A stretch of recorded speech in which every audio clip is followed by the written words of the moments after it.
Bonjour, je m'appelle Valérie Gendre et je suis praticienne et enseignante de Reiki à Quimper en Bretagne. J'ai décidé de faire cette vidéo sur la part de l'intuition dans une séance de Reiki. Cette vidéo s'adresse donc principalement aux praticiens de Reiki, mais si tu n'es pas initié au Reiki, elle va également t'intéresser, elle va peut-être te permettre de comprendre un petit peu comment fonctionne le Reiki. Lorsque nous sommes initiés au premier degré de Reiki, notre maître Reiki, et je suis maître Reiki et c'est également de cette façon que je fonctionne, nous explique où poser nos mains. Nous respectons un certain protocole. Nous commençons par la tête pour terminer par les pieds. En tant que maître enseignante de Reiki, j'invite mes élèves à respecter ce protocole pendant quelques mois pour leur permettre de se familiariser avec cette énergie Reiki et surtout pour leur permettre de laisser leur mental de côté lorsqu'ils donnent une séance de Reiki. Si le nouveau praticien de Reiki sait où poser ses mains parce que son maître Reiki lui a dit où poser ses mains, il ne va pas se poser de questions et il va pouvoir être complètement dans l'énergie Reiki. Alors que si il n'a pas ce guide-là, eh bien, il va peut-être se poser trop de questions, laisser son mental trop envahir la séance de Reiki, qui sera beaucoup moins bonne que si effectivement son mental est de côté. L'essentiel dans une séance de Reiki, c'est vraiment de laisser son mental de côté. Ça paraît simple et c'est très compliqué parce que notre mental ou la partie consciente de notre cerveau est toujours en action. Donc c'est compliqué de la faire taire. Exactement comme lorsque nous faisons une méditation. Et pour moi, une séance de Reiki, c'est comme une méditation. Ça participe du même chemin. C'est-à-dire qu'il s'agit de laisser son mental et ses idées de côté pour écouter notre voix intérieure, laisser faire, laisser être les choses. Et c'est lorsque l'on arrive à laisser faire, laisser être, que notre intuition, la voix de notre intuition peut se faire entendre. Et on peut faire des séances de Reiki uniquement à l'intuition. Donc pour revenir à mon introduction, ce que je vous invite à faire, si vous êtes initié seulement au premier degré, c'est vraiment de vous tenir au protocole qui vous a été enseigné. Si ça fait déjà plusieurs mois que vous pratiquez ce protocole, ou si vous êtes déjà initié au deuxième degré de Reiki, je vous invite vraiment à écouter votre intuition. C'est votre intuition qui va vous dire où poser vos mains, de façon à pouvoir faire parfois des séances uniquement à l'intuition. Selon moi, ce qui est vraiment fondamental de comprendre, de savoir, d'accepter, c'est que l'énergie Reiki sait où elle doit aller. Donc, même si tes mains sont à un endroit du corps de la personne et que la personne a besoin de l'énergie Reiki ailleurs dans son corps, l'énergie Reiki va aller également sur cette partie du corps de la personne qui en a le plus besoin. C'est important de comprendre ça parce que quand on a compris ça, on comprend qu'on ne peut pas se tromper en Reiki. Peut-être qu'après une séance de Reiki, il t'est déjà arrivé que ton receveur te dise « C'est bizarre, tu avais tes mains sur mes genoux et je les sentais pourtant sur ma poitrine. » Ça m'est déjà arrivé et quand ça arrive, je comprends que mes mains étaient sur les genoux, mais que l'énergie Reiki devait aller sur la poitrine de la personne parce que c'était l'endroit de son corps physique, de son corps émotionnel ou énergétique, peu importe, qui en avait le plus besoin. Et de comprendre ça, vraiment, ça déstresse par rapport à une séance de Reiki. De toute façon, quand tu donnes une séance de Reiki, le Reiki, il n'en fait qu'à sa tête. Et quel que soit là où tes mains sont posées, le Reiki fera ce qu'il a à faire. Ceci étant dit, si tu veux renforcer l'efficacité de ta séance de Reiki, écoute ton intuition. Je vais t'expliquer comment je fonctionne, sachant que on est tous différents. La personne qui reçoit une séance de Reiki est une personne unique et la séance de Reiki que tu vas lui donner va également être unique, mais toi, en tant que praticien de Reiki, tu es également unique et ton intuition va se manifester à toi d'une façon qui t'est propre. Je suis ce qu'on peut appeler empathe corporelle. Je ressens une empathie corporelle. Qu'est-ce que ça veut dire? l'empathie corporelle. Ça veut dire que je ressens dans mon propre corps les douleurs et les inconforts que les autres personnes vont ressentir, et en particulier lors d'une séance de Reiki, bien sûr. Donc, si par exemple dans une séance de Reiki, j'ai mal au coude, je vais toujours considérer que cette douleur n'est pas la mienne, mais qu'elle est la douleur de la personne. Et que, par conséquent, l'énergie Reiki doit aller sur cet endroit de la personne, donc sur le coude. Donc, j'ai mal au coude, je pose simplement mes mains sur le coude de la personne. Et là, je me rends compte, dans, on va dire, 95% des cas, que pratiquement dès que mes mains sont posées sur cet endroit-là, la douleur disparaît chez moi. Et lorsque la douleur a disparu, c'est bon, j'enlève mes mains. Cette empathie corporelle, elle peut être difficile à vivre. Ça m'est arrivé dans au moins 2 cas dont je me souviens très nettement que ce soit difficile à vivre parce que la douleur était vraiment intense. Dans un cas, ça s'est manifesté pendant la séance de Reiki et dans l'autre cas, encore plus étonnant, ça s'est manifesté avant la séance de Reiki. Et là, j'aurai l'occasion d'en parler dans une autre vidéo que je vais appeler, je pense, pas de passé, pas de présent, pas de futur. Dans une séance de Reiki, effectivement, nous travaillons dans un espace-temps qui n'est pas celui de la vie quotidienne et nous travaillons aussi bien dans le passé que dans le futur. Et ce qui était étonnant dans ce cas-là d'empathie corporelle dont je vais te parler, c'est que j'ai ressenti dans mon corps les douleurs de la personne avant de la recevoir en rendez-vous.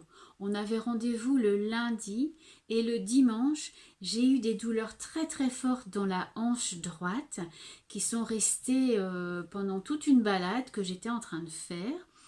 Et à un moment, les douleurs de la hanche ont migré vers le genou, de sorte que j'avais mal à la fois à la hanche et au genou, mais une douleur vraiment insupportable en fait, qui m'empêchait de marcher. J'ai dû mettre fin à la balade et le lendemain, tout avait disparu. Le lendemain, je reçois donc cette personne au rendez-vous. Je fais la séance de Reiki, je ressens sa hanche, je ressens son genou, mais sans faire de rapprochement avec ce qui s'était passé la veille, pas tout de suite en tout cas. Et c'est simplement en faisant le débrief avec la personne après le soin de Reiki que cette personne-là m'a dit « Oui, c'est vrai, j'ai mal à la hanche suite à un accident que j'ai eu quand j'étais adolescent. » Mais c'est surtout au genou que j'ai très mal parce que la douleur a migré de la hanche vers le genou. Et vraiment là, j'ai eu l'explication de la douleur que j'avais ressentie la veille et qui était vraiment très difficile à supporter. Là où j'ai compris que cette douleur ne m'appartenait pas, c'est qu'elle a disparu aussi brutalement qu'elle est apparue. Et c'est surtout cette personne qui m'a donné l'explication le lendemain. Et effectivement, depuis, je n'ai plus ressenti ni ma hanche, ni mon genou. C'était une douleur qui lui appartenait. Pourquoi cette douleur est-elle arrivée en moi la veille? Ça, je n'ai pas d'explication. On n'explique pas tout dans le Reiki, on explique même une infime partie du Reiki. Donc ça, c'est une première façon de faire chez moi.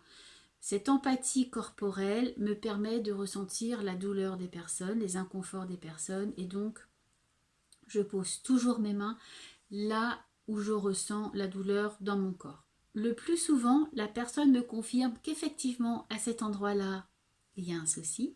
Et parfois, la personne me dit que non, elle n'a pas de douleur particulière à cet endroit-là.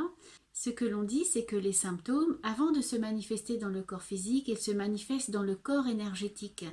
Alors, quand je vais poser mes mains sur un endroit que la personne ne ressent pas spécifiquement, c'est peut-être parce que le symptôme est simplement en train de se manifester, est prêt à se manifester, et j'envoie donc du Reiki dans cette pré-manifestation du symptôme, en espérant que le Reiki va permettre d'effacer ce symptôme et qu'il ne s'ancrera pas dans le corps physique, qu'il n'aura en quelque sorte pas eu le temps de s'ancrer dans le corps physique, puisque le Reiki sera venu le chasser avant cette manifestation dans le corps physique. Donc ça, c'est vraiment un point important de ma pratique personnelle. Il se peut que toi, tu n'aies pas cette empathie corporelle. Il se peut que tu sois visuel. Certaines personnes vont voir les parties du corps sur lesquelles elles doivent poser leurs mains. Il se peut aussi que tu sois auditif, tu vas entendre. Alors tu ne vas pas entendre avec tes vraies oreilles. C'est quelque chose de difficile à expliquer comment on peut entendre les messages, mais tu vas l'entendre et tu vas savoir que oui, il faut que tu ailles poser tes mains à cet endroit-là. Et enfin, pour travailler avec l'intuition, il y a une autre façon de faire qui va consister simplement à laisser tes mains agir. Tu vas poser tes mains sur la personne et tu vas laisser tes mains aller là où elles veulent aller. Et tu vas voir en faisant ça, tu vas ressentir que tes mains sont attirées par certaines parties. Parfois, tes mains vont rester aimantées. Tu as une certaine partie du corps, ça fait un petit moment que tu es resté là parce que tes mains t'ont dit de rester là. Et puis, à un moment, ton mental te dit, oui, mais ça fait quand même longtemps que tu es à cet endroit-là. Peut-être qu'il est maintenant temps de passer à une autre position. Et tu vas essayer d'enlever tes mains et ça ne fonctionne pas. C'est comme si tes mains étaient attirées, aimantées par cette partie du corps. C'est assez rigolo quand ça arrive. Moi, ça m'amuse. C'est un dialogue en fait qui se fait entre moi, mes mains, l'énergie Reiki. J'essaye de partir, ça marche pas. Alors je leur dis, ok, on reste. Tu veux rester, on reste. Et je laisse faire. Je me pose pas la question. Je suis pas en train de me demander est-ce que c'est bien, est-ce que c'est pas bien. Oui, mais la vraie réponse, c'est tes mains qui l'ont. Voilà, tes mains et le Reiki, et tu laisses ton mental de côté. À partir du moment où tu es en train de te demander si tu fais bien, si tu fais mal, c'est ton mental qui intervient. Or, souviens-toi, tu laisses ton mental de côté. C'est la seule clé pour faire en sorte que l'intuition se manifeste. Tant que ton mental sera présent, la voix de l'intuition, tu ne pourras pas l'entendre et ça sera vraiment dommage. Ça se travaille avec la pratique, avec la confiance aussi que tu développeras dans le Reiki. Évidemment, ça serait bien d'avoir toutes ces clés de la pratique, de la confiance, de l'intuition dès le début dans le Reiki. Et ça fonctionne rarement comme ça. Le Reiki, il a besoin de temps pour s'installer. Toi, en tant que praticien de Reiki, tu vas avoir besoin de temps pour apprivoiser cette nouvelle énergie, pour te l'approprier, pour l'intégrer. Ça fait partie du cheminement. C'est un chemin qu'on n'a jamais terminé et c'est un merveilleux chemin. Il me tenait vraiment à cœur de faire cette vidéo sur l'intuition. Le Reiki sait où il doit aller.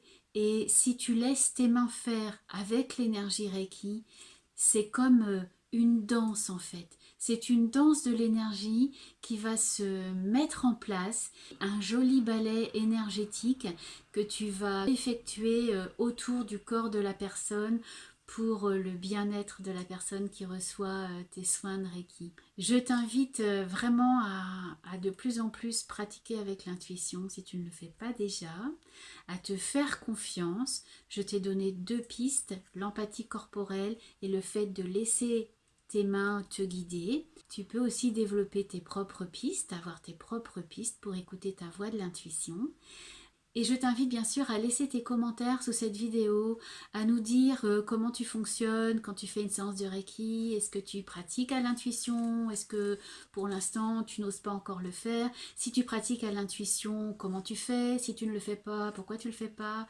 C'est ça qui est intéressant aussi dans ces vidéos, c'est de pouvoir partager avec vous, avec toi, sur les pratiques Reiki et pour qu'on avance tous ensemble. N'hésite pas bien sûr à me poser tes questions si tu en as.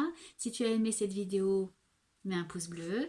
N'hésite pas à t'abonner pour recevoir les nouvelles vidéos. Et puis je te dis à bientôt dans l'énergie Reiki ou dans d'autres belles énergies. Namasté.